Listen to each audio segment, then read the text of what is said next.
filming in Rachel's Cafe in beautiful Bloomington, Indiana, as I occasionally do.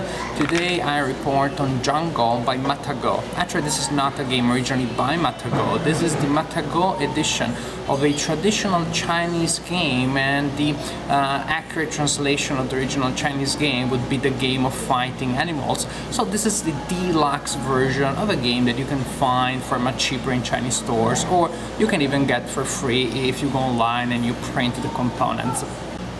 The game of fighting animals, a game that has been played by Chinese children for a long time, as I understand.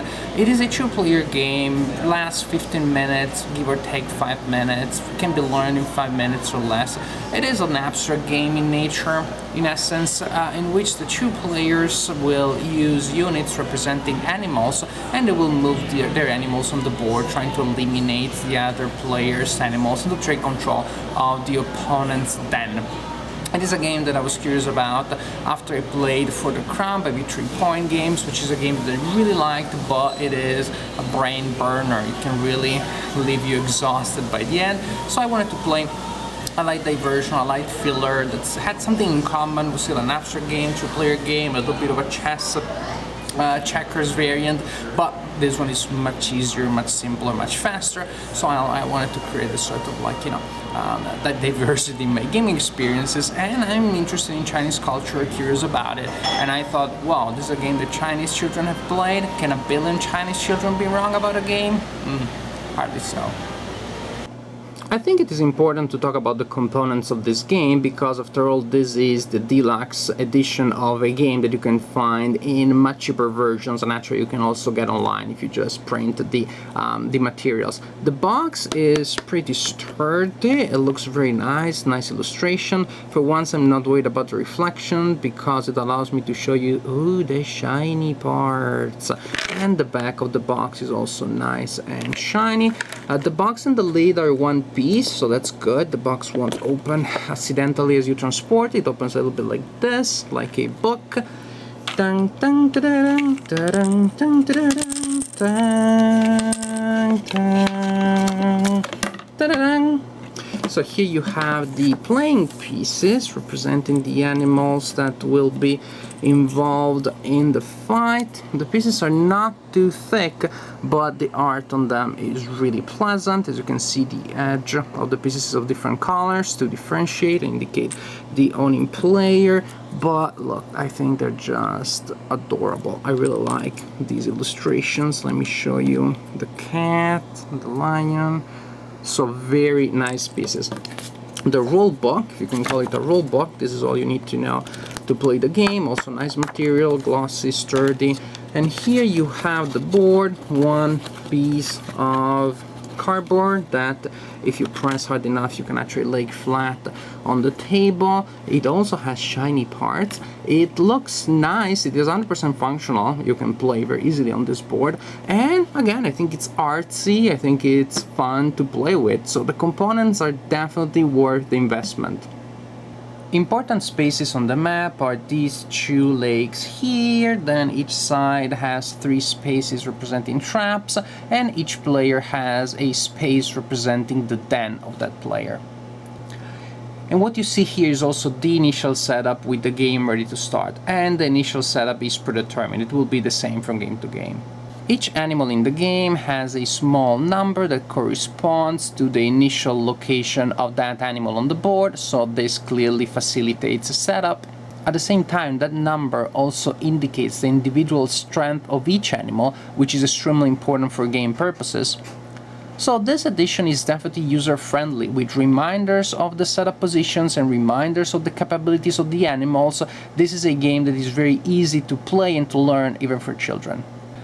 Players take turns moving one animal at a time. Animals may move vertically or horizontally, never diagonally. Usually animals may not move into or across lakes, with some exceptions. The rat may swim in lakes, and the tiger and the lion may jump across lakes. I think it is also nice that animals that have special movement abilities also have visual reminders of such special abilities, just one more element to help younger players enjoy this game. If animals of the two players are adjacent to one another, then the animal with lower strength cannot move in the space where the animal with higher strength is. But an animal can move in a space where there is an enemy animal with equal or lower strength. In this case, for example, the lion would be able to move in the space where the tiger is, and if that happens, the animal with equal or lower strength is eliminated. The elephant is the strongest animal with a strength of 8, the mouse is the weakest animal with strength of 1, so the elephant can move in the square where there is a mouse and turn the mouse into a stain on the ground. However, and here is the twist, if it is the mouse that moves in the space containing the elephant, then it is the elephant that is eliminated. And I know what you're thinking, no amphibious attacks allowed. The mouse cannot attack the elephant in the same turn in which the mouse comes out of the water. The mouse needs to reach ground first and then can try to attack the elephant. Animals that enter a trap square will have a strength of 0 for as long as they stay in that space. That means that even the little cute kitty may be able to eliminate a lion if the lion is stuck in a trap. However, if a player manages to move an animal in the den of the opponent, then that player is the winner. This is a nice little simple filler that, as a game in this category, really gets the job done. It fulfills its purpose of giving you 15 minutes of light, fun gameplay.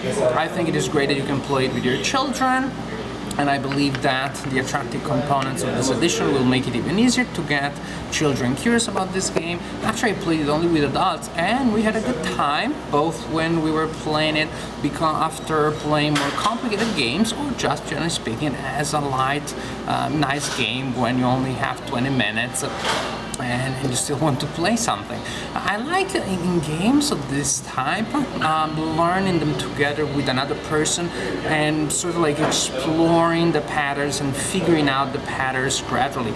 In a game, I find out an attack that is completely unstoppable, or it seems to be so, because then next game my opponent figures out a way to defend against that attack, and now it seems that that defense is unbreakable. Then next game I figure out a way to go past that.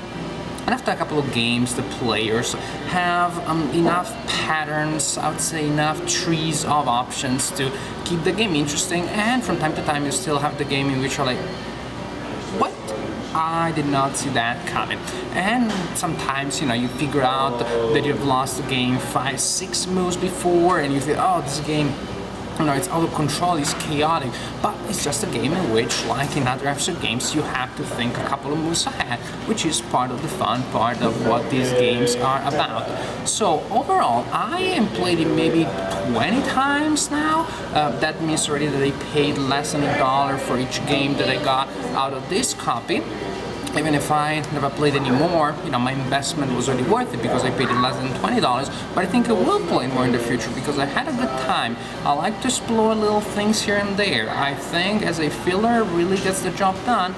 I like the idea that I will be able to play with my daughter and don't have to wait, 15 years for in the future before I can play. In a couple of years, me and her will be playing this game, and I think we'll be having a good time. So if you're looking for a light filler or a game to play with your children, keep this one in mind because I think it could be a good option.